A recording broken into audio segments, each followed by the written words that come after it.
और दिल्ली से मरुधरा की सियासत से जुड़ी बड़ी खबर। प्रियंका गांधी राहुल गांधी के आवास पर पहुंची हैं। राहुल गांधी के 12 तुगलक लेन आवास पर पहुंची प्रियंका गांधी। पायलट गुट के विधायकों से मुलाकात की खबर। पायलट गुट के विधायक राहुल गांधी से मिल सकते हैं, सूत्रों के हवाले से खबर मिल रही है। पायलट गुट ने राहुल गांधी से मिलने का वक्त मांगा है। अभिषेक आर्हा मेरे सहयोगी हमारे साथ फोन लाइन पर जुड़ गए हैं। अभिषेक, प्रियंका गांधी पहुंची है राहुल गांधी के आवास पर, तो क्या इसके मायने क्या निकाले जाएं? क्या पायलट गुट के विधायकों को मिलने का वक्त दे दिया गया है या फिर अभी राय मशवरा किया जाएगा? देखिए, अभी तक कोई वक्त नहीं मिला है पायलट ग्रुप के जो विधायक है, जो पायलट ग्रुप है, उनको जो मिलने का जो अटकलें बताई जा रही थी कि सचिन पायलट ने वक्त मांगा है मिलने के लिए, लेकिन अभी तक ऐसा कोई वक्त तय नहीं हुआ है। हालांकि इस बीच प्रियंका गांधी पहुंची है राहुल गांधी से मुलाकात करने, और दोनों के बीच निश्चित रूप से जो खबरें आ रही हैं वो बात राजस्थान की राजनीति को लेकर चल रही है, क्योंकि 14 तारीख से विधानसभा का सत्र शुरू होना है और उसी के मद्देनजर जो बागी विधायक हैं उन्हें लेकर क्या किया जाए आगे, उसको लेकर दोनों के बीच में बातचीत हो रही है। और जल्द ही इसके बारे में आगे जो है राजस्थान की राजनीति को किस तरीके से दिशा दी जाए, क्या बहुमत साबित करने के लिए पर्याप्त संख्या है या नहीं है, उन सारे जो टॉपिक हैं उन पर दोनों के बीच में चर्चा चल रही है। और बेहद महत्वपूर्ण हो जाता है ऐसे में प्रियंका गांधी का राहुल गांधी से मिलना, क्योंकि पहले ही जो पॉलिटिक्स है, कांग्रेस की जो अंदरूनी राजनीति है वो बिल्कुल उफान पर है, और उस उफान के बीच में दोनों के बीच में राय मशवरा होना राजस्थान की राजनीति को लेकर ये अपने आप में महत्वपूर्ण है। हालांकि अभी तक उनकी मुलाकात चल रही है, क्या बातचीत होती है ये कुछ देर बाद में कंक्रीट जो चीजें हैं वो सामने आ जाएंगी, लेकिन मुद्दा यह है कि राजस्थान की राजनीति को लेकर दोनों के बीच में बातचीत चल रही है। चलिए, शुक्रिया अभिषेक तमाम जानकारी के लिए। तो प्रियंका गांधी राहुल गांधी के आवास पर पहुंची हैं मुलाकात करने के लिए। 12 तुगलक लेन आवास पहुंची प्रियंका गांधी। पायलट गुट के विधायकों से मुलाकात की खबर। बीएसपी विधायकों के विलय मामले में सुप्रीम कोर्ट में सुनवाई टल गई है। सुप्रीम कोर्ट में मदन दिलावर की याचिका पर सुनवाई टल गई है। सुप्रीम कोर्ट कल दोनों याचिकाओं पर सुनवाई करेगा। 6 बीएसपी विधायकों के ट्रांसफर याचिका पर भी कल सुनवाई होगी। सुशील पांडे मेरे सहयोगी हमारे साथ दिल्ली से जुड़ गए हैं फोन लाइन पर। सुशील, सुनवाई टल गई है और अब कल का दिन काफी अहम से आज जो सुनवाई की उम्मीद थी सुप्रीम कोर्ट में मदन दिलावर की याचिका को लेकर, वो फिलहाल सुनवाई टाल दी गई है। हालांकि 6 बसपा विधायकों के द्वारा भी सुप्रीम कोर्ट में एक ट्रांसफर याचिका दाखिल की गई है। दोनों याचिकाओं पर अब सुप्रीम कोर्ट एक साथ सुनवाई करेगा। हरीश साल्वे की तरफ से आज कोर्ट में दलील देते हुए कहा गया कि उन्होंने सिंगल बेंच में इस पूरे मामले को लेकर पहले याचिका दाखिल की थी, लेकिन सिंगल बेंच ने कोई राहत नहीं दी। उसके बाद उसी फैसले को उन्होंने डबल बेंच में चैलेंज किया। हालांकि डबल बेंच ने ये आदेश जारी किया कि इस मामले को सिंगल बेंच ही डिसाइड करे, और इसी आदेश को फिलहाल उन्होंने सुप्रीम कोर्ट में चुनौती दी है। साफ तौर से उनका सीधा यही कहना है कि जिन 6 विधायकों ने कांग्रेस ने विलय किया है वो असंवैधानिक है, लिहाजा उनके वोटिंग अधिकार को सुप्रीम कोर्ट खत्म करे ताकि वो वोटिंग ना दे पाए। तो ये कहीं ना कहीं एक सियासी और कानूनी अड़चन फिलहाल मानी जाए कहीं ना कहीं याचिका जो दाखिल की गई है, और एक वकील और इन तमाम नेताओं की हड़बड़ाहट भी मानी जाए, क्योंकि हाईकोर्ट में इसी मामले में उम्मीद यह है कि कल फैसला भी आ सकता है। और ऐसे में अगर सुप्रीम कोर्ट कल इस याचिका पर सुनवाई करता है तो फिलहाल हाईकोर्ट के आदेश का क्या औचित्य होगा ये भी देखना है, और सुप्रीम कोर्ट भी ये देखना चाहता है कि अगर हाईकोर्ट इस मामले में कोई अहम आदेश जारी करता है तो क्या वो इस मामले की सुनवाई करे या ना करे। मदन दिलावर जी हमारे, शुक्रिया सुशील तमाम जानकारी के लिए। मदन दिलावर जी हमारे साथ फोन लाइन पर जुड़े हुए हैं। मदन दिलावर जी, स्वागत है आपका न्यूज 18 में। अब कल का दिन आपके लिए काफी अहम माना जाए? बिल्कुल अहम है हमारे लिए, क्योंकि माननीय उच्चतम न्यायालय में हमने एसएलपी दायर की हुई है, और माननीय उच्चतम न्यायालय ने आज सुनवाई करते हुए कल के लिए सुनवाई पूरी नहीं हुई, परंतु कल और सुनवाई करेंगे। बीएसपी विधायकों ने भी सर ट्रांसफर याचिका लगाई है। वो बीएसपी विधायक अपनी बात कह सकते हैं, उनको पूरा अधिकार है, पर वह माननीय उच्चतम न्यायालय क्या आदेश देता है उस पर डिपेंड करता है। हाँ, आपको नहीं लगता सर अभी अदालती कार्रवाई अब ज्यादा लंबी अभी खींचने वाली है? 14 तारीख हालांकि फाइनल डेट मानी जा रही है, लेकिन अदालत का ये चक्कर है ये अब लंबा खींचने लगता है आपको ऐसा? अभी मैं कुछ कह नहीं सकता हूँ, क्योंकि हमारे उच्चतम न्यायालय में हमारे जो विद्वान वकील हैं हरीश साल्वे साहब, वो लड़ रहे हैं, अपनी बहस करते हैं, और वो इसका लंबा नहीं खींचने देने के लिए यत्न करेंगे, माननीय सुप्रीम कोर्ट के सामने अपनी बात कहेंगे कि भाई जल्दी से जल्दी निस्तारित किया जाए। चलिए, शुक्रिया सर। मदन दिलावर जी हमारे साथ जुड़ने के लिए। मदन दिलावर हमारे साथ फोन लाइन पर जुड़े। इन्होंने याचिका लगाई थी सुप्रीम कोर्ट में, फिलहाल इस पर सुनवाई टल गई है। कल अब दोनों याचिकाओं पर सुप्रीम कोर्ट सुनवाई करेगा। 14 अगस्त से विधानसभा सत्र स्पीकर सीपी जोशी से मिलने पहुंचे गोविंद डोटासरा। 14 अगस्त से विधानसभा सत्र आहूत होना है, उससे पहले अब Govind Dotasra PCC chief speaker CP Joshi से मिलने के लिए पहुंचे हैं। विधानसभा सत्र के मसले पर चर्चा बताई जा रही है। चर्चा इस पर विधानसभा सत्र के मसले पर हो रही है। विधानसभा अध्यक्ष डॉक्टर सीपी जोशी से मुलाकात। पीसीसी चीफ और मंत्री गोविंद सिंह डोटासरा ने विधानसभा अध्यक्ष से मुलाकात की। उप मुख्य सचेतक महेंद्र चौधरी, विधायक संयम लोढ़ा ने भी उनसे मुलाकात की। सीपी जोशी के निवास पर यह मुलाकात हुई। विधानसभा सत्र को लेकर चर्चा, इसमें जो कयास लगाए जा रहे हैं इसको लेकर चर्चा हो रही है। 11 अगस्त यानी कल बीजेपी विधायक दल की बैठक होगी। न्यूज 18 से बातचीत में इससे पहले नेता प्रतिपक्ष गुलाब चंद कटारिया ने कांग्रेस पर जमकर हमला बोला। उन्होंने कहा कि कांग्रेस में पद के बंटवारे से लड़ाई शुरू हुई। घर की लड़ाई के कारण सरकार में फूट पड़ी। अगस्त का दिन पास आता जा रहा है, यानी विधानसभा का सत्र होने का दिन पास आता जा रहा है। वैसे वैसे प्रदेश की सियासी हलचलें भी तेज होती जा रही है। बीजेपी ने भी 11 अगस्त शाम 4 बजे होटल क्राउन प्लाजा में भाजपा विधायक दल की बैठक बुलाई है, जिसमें रणनीति तय की जाएगी कि किस तरह से विधानसभा सत्र में क्या करना है। अभी हमारे साथ नेता प्रतिपक्ष गुलाब चंद कटारिया हैं, उनसे बात करते हैं। किस तरह की रणनीति आपकी रहने वाली है, क्योंकि एक बार गुजरात विधायकों को भेजा गया, अब फिर आके वो क्राउन प्लाजा होटल में रुकेंगे 14 अगस्त तक। तो क्या है कि ये जो पिछली महीने की 13 तारीख से जो घटनाक्रम जो चला है, वो कांग्रेस पार्टी के 2 खेमे 2 होटलों में बंद होकर के जिस प्रकार की चर्चा जनता भी जान रही है, हम सब भी देख रहे हैं और मीडिया भी उसको दिखा रहा है, कर रहा है। तो मैं सोचता हूँ कि यह जो लड़ाई है ये उनके पार्टी की लड़ाई है और उन्होंने पूरी ताकत इस बात पे लगाई कि 19 लोगों की सदस्यता को कैसे ख़त्म किया जाए।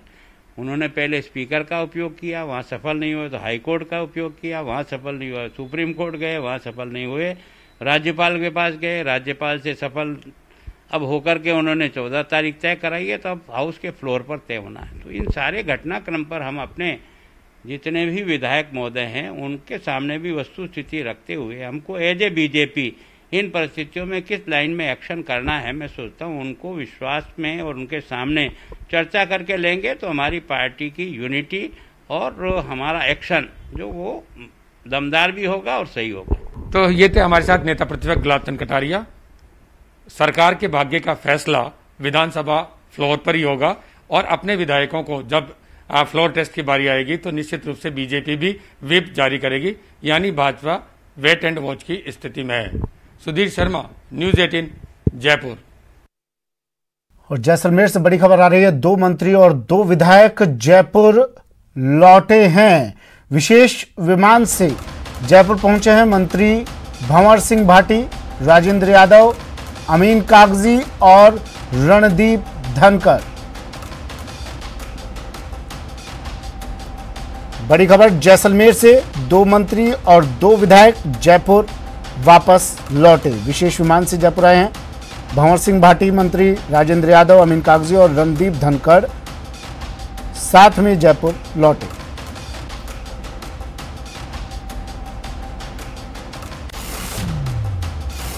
वक्त एक ब्रेक का है। ब्रेक के बाद बात करेंगे सुशांत केस में एक्शन में ईडी।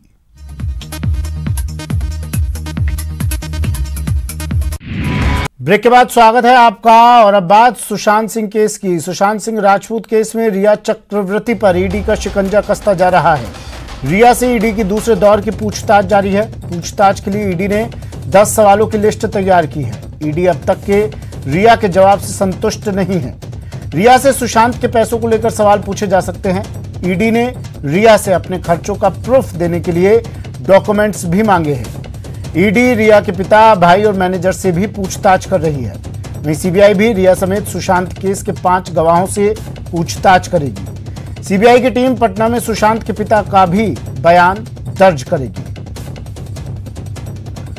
शिखा धारीवाल मेरी सहयोगी हमारे साथ फोन लाइन पर जुड़ गई हैं मुंबई से। शिखा, क्या अपडेट है पूरे मामले पर अब? जी बिल्कुल, देखिए जैसे कि हम आपको बता दें, इस पूरे मामले में अभी ईडी के दफ्तर में रिया चक्रवर्ती और उनके साथ साथ श्रुति मोदी और रिया के भाई और उनके पिताजी से इस पूरे मामले को लेकर के पूछताछ चल रही है। वहीं दूसरी तरफ सीबीआई ने भी अपनी जांच शुरू कर दी है। कुछ ही देर में सीबीआई की टीम सुशांत सिंह राजपूत के पिता से बातचीत करने पहुंचेगी। हम आपको बता दें, इस वक्त वो फरीदाबाद में हैं। उनके जीजा जो पुलिस कमिश्नर हैं उनके घर पर रुके हुए हैं। तो वहीं पर जो सीबीआई की टीम है उनसे बातचीत करने पहुंचेगी और सुशांत सिंह राजपूत के पिता और उनकी बहन का बयान इस मामले में दर्ज करेगी।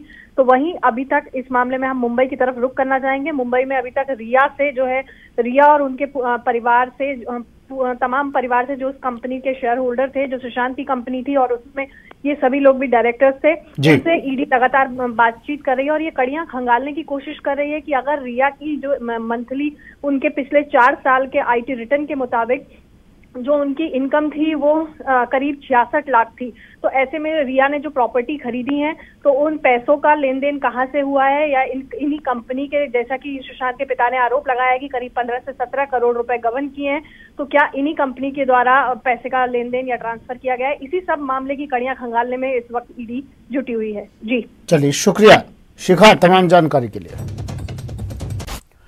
रिया पर ईडी का शिकंजा कसा तो एक एक कर कई सच सामने आ रहे हैं।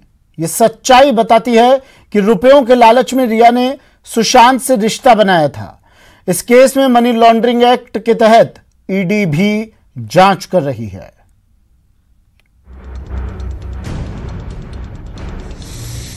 सुशांत आत्महत्या केस में रिया चक्रवर्ती मुख्य आरोपी बन गई हैं। सुशांत के परिवार का आरोप है कि रिया चक्रवर्ती ने सुशांत के साथ रिश्ता सिर्फ रुपयों की लालच में बनाया था और उन्होंने सुशांत के करोड़ों रुपए ठग लिए।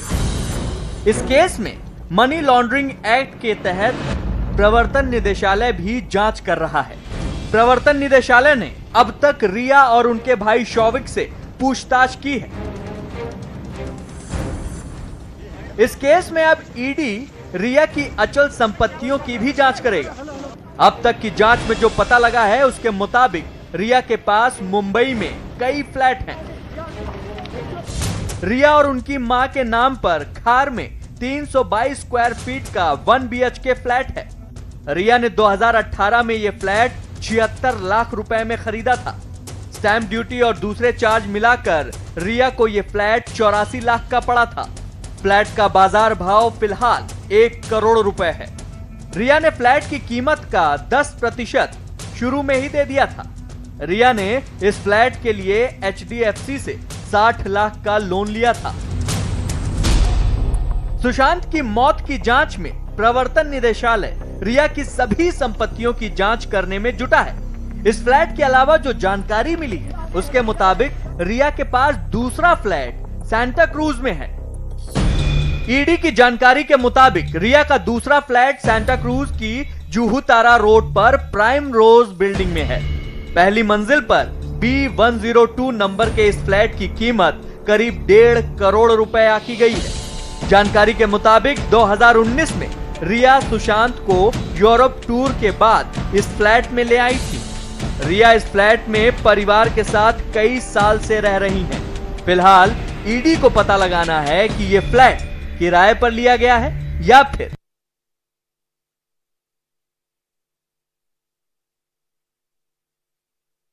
सुशांत के परिवार का आरोप है कि रिया ने सुशांत के क्रेडिट कार्ड और उसके पैसों का इस्तेमाल अपने फायदे के लिए किया है। इसीलिए ईडी रिया की चल अचल संपत्ति की जांच कर रही है। इस जांच में रिया के कुल 3 फ्लैट के बारे में अभी तक पता लगाया गया है। रिया का तीसरा फ्लैट नवी मुंबई में बताया जाता है।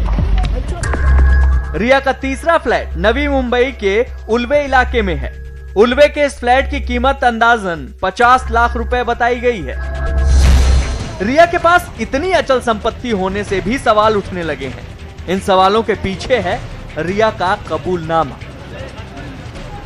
प्रवर्तन निदेशालय ने जब रिया से पूछताछ की तो उनकी निजी चल अचल संपत्तियों के बारे में जानकारी मांगी थी। उस वक्त रिया का जवाब ये था। रिया ने प्रवर्तन निदेशालय को बताया कि उनकी सालाना आमदनी कुल 14 लाख रुपए है, जबकि 2018 और 19 के साल में उन्होंने 65 लाख रुपए का इनकम टैक्स रिटर्न भरा है।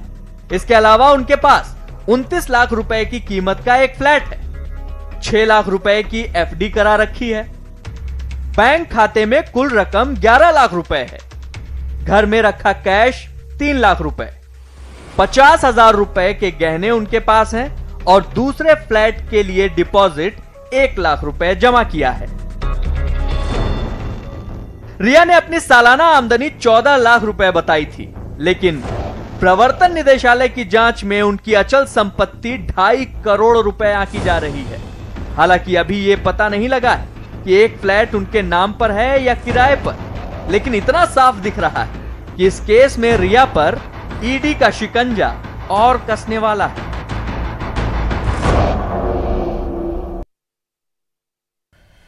और जयपुर से बड़ी खबर आ रही है। विधायकों की खरीद फरोख्त का मामला, आरोपी संजय जैन का रिमांड बढ़ाया गया है 12 अगस्त तक।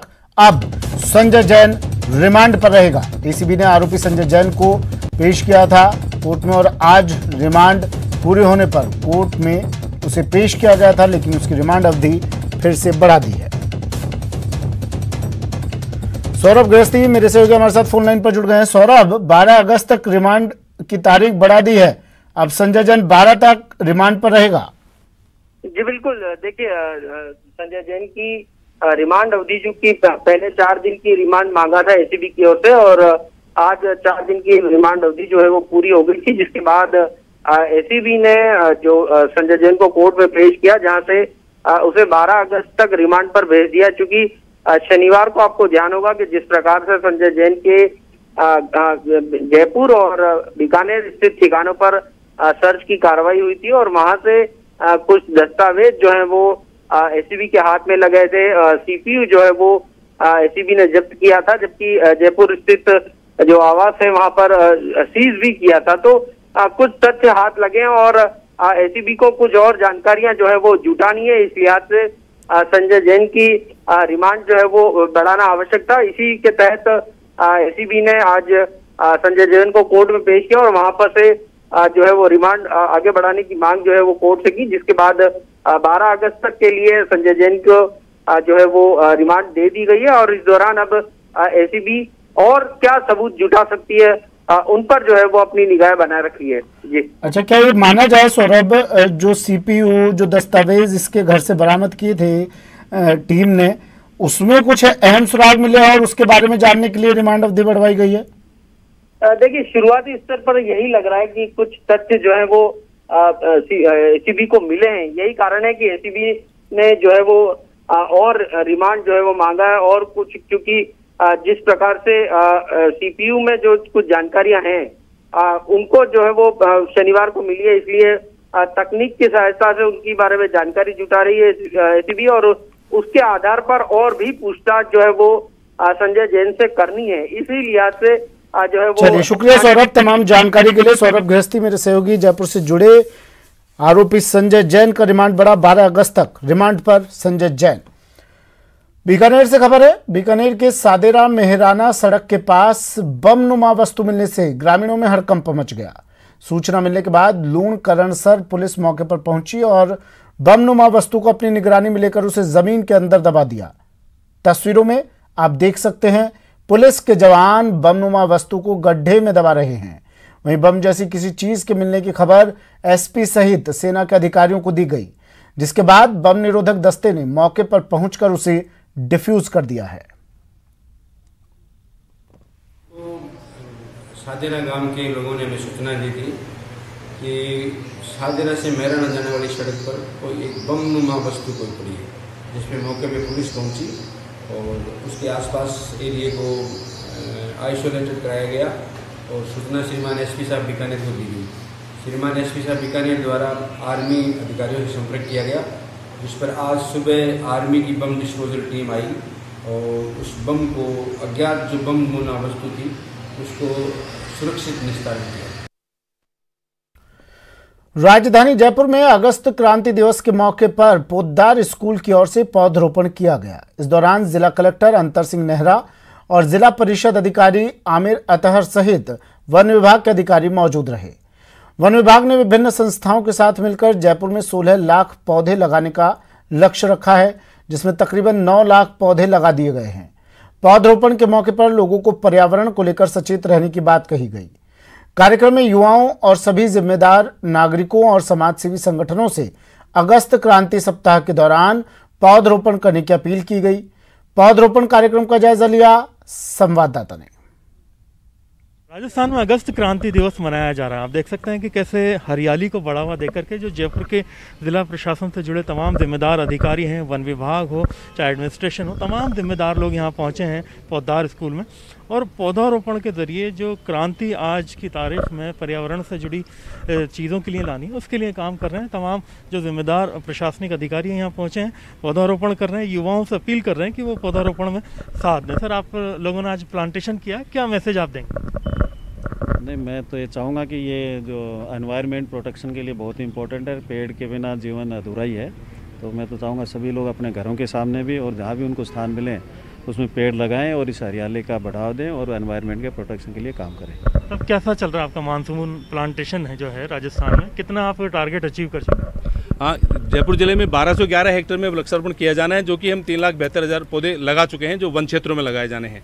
और जो लोगों को वृक्षारोपण के लिए जो पौधे वितरित करने थे, वो जयपुर जिले का 16.25 लाख का लक्ष्य है, जिसके विरुद्ध हम 9.60 लाख पौधे वितरित अभी तक कर चुके हैं 31 जुलाई तक।